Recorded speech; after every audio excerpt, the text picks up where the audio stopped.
Welcome back students. आज मैं class 4 हमारा परिवेश का लेसन 5 खेत से बाजार तक शुरू कर रही हूँ पाठ।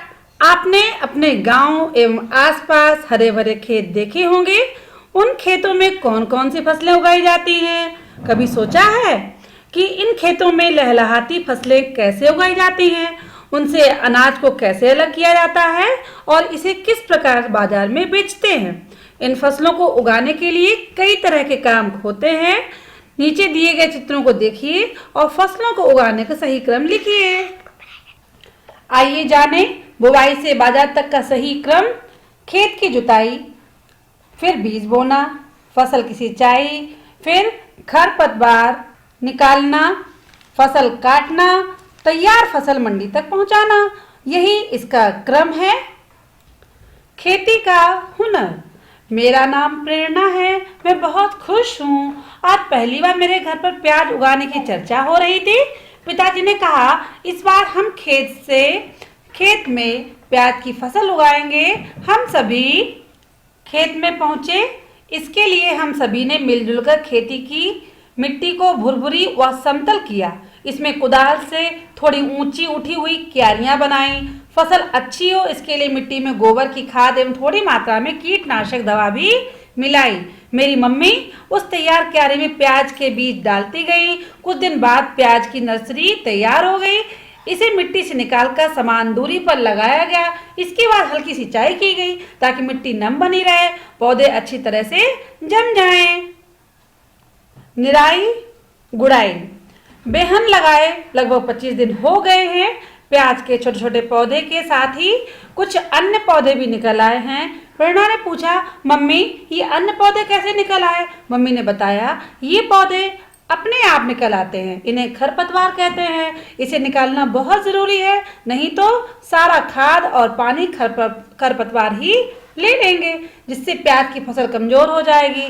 मैं भी खरपतवार निकालने में मम्मी और पिताजी की मदद कर रही थी। फिर प्याज निकालना। अब प्याज के तैयार पौधों को निकालना है। प्याज की फसल में यह काम सबसे अधिक जरूरी होता है। पिताजी, मम्मी, चाचा, चाची सभी जुटकर यह काम कर रहे थे। समय से प्याज नहीं निकाले तो सारे प्याज जमीन के नीचे ही सड़ जाएंगे और हमारी सारी मेहनत बेकार हो जाएगी। मैंने और मेरे भाई ने मिलकर प्याज निकालने में अपने परिवार की मदद की। तो बच्चों बताइए, आप अपने घर में किसी की मदद करते हैं? किस तरह करते हैं? किस काम में करते हैं? हम अपने घर में अपने माता पिता का हर कार्य में मदद करते हैं। पीहू और तुम? पीयू और तुम बताओ। हम भी करते हैं। बहुत अच्छी बात है। अब इसके उपरांत खेती से मंडी तक क्या करना है? अरे वाह, प्याज तो बहुत बड़े बड़े निकले हैं। घर में सभी लोग खुश हैं। प्याज की पैदावार बहुत अच्छी हुई है। पिताजी इसे मंडी में बेचना चाहते हैं। हम सभी ने मिलकर प्याज को 1 सप्ताह तक छायादार स्थान पर सुखाया, फिर बोरियों में भरकर बांध दिया। अब पिताजी इन्हें मंडी में बेचने के लिए ट्रैक्टर से ले जाएंगे। काम को निपटाकर जब सब चाय पी रहे होते हैं तो ट्रैक्टर के हॉर्न की आवाज़ सुनाई देती है। पिताजी मोहल्ले के लोगों के साथ ट्रैक्टर में प्याज के बोरे को लादकर मंडी लेकर चले जाते हैं। मैं और छोटू स्कूल जाते समय पिताजी के लिए टिफिन साथ ले जाते हैं। मंडी में उन्हें देते हुए स्कूल जाते हैं। मंडी हमारे स्कूल के रास्ते में ही पड़ती है। मंडी में बहुत भीड़ होती है। यहाँ कुछ लोग सामान बेच रहे होते हैं और बहुत सारे लोग इन्हें खरीदने के लिए मंडी में आते हैं। धान की पिटाई। धान की फसल पक जाने पर उसे काटकर धूप में सुखाते हैं। इसके बाद उन्हें अलग लकड़ी के पट्टे पर पीट कर धान को अलग अलग किया जाता है। आजकल यह काम मशीन के द्वारा भी किया जाता है। मशीन द्वारा गेहूं की मड़ाई।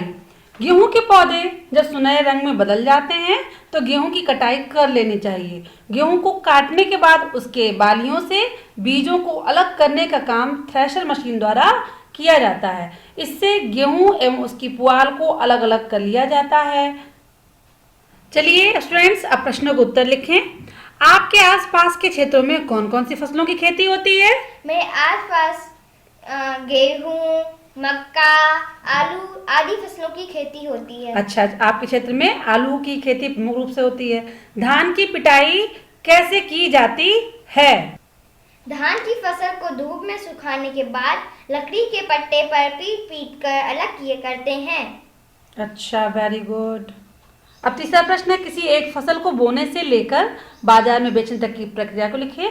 तो स्टूडेंट्स, आप सभी लोग अब वीडियो को पॉज करके जो आपकी इसके चर्चा इसमें की गई है उसको आप अपनी कॉपी में लिख सकते हैं विस्तार से। अब देखें, किसान बड़ों से पता करके लिख सकते हैं आप लोग कि गेहूं की बुआई एवं कटाई किस माह में की जाती है, गेहूं की फसल खराब होने के क्या क्या कारण होते हैं, इनको खराब होने से बचाने के लिए किसान क्या क्या तरीके अपनाते हैं, और यह फसल कितने दिनों में पककर तैयार हो जाती है। तो आप अपने बड़ों से पूछें और अपनी कॉपी में लिखें। Subscribe the channel for more educational videos और अपने मित्रों के साथ शेयर भी करते रहें। Good bye.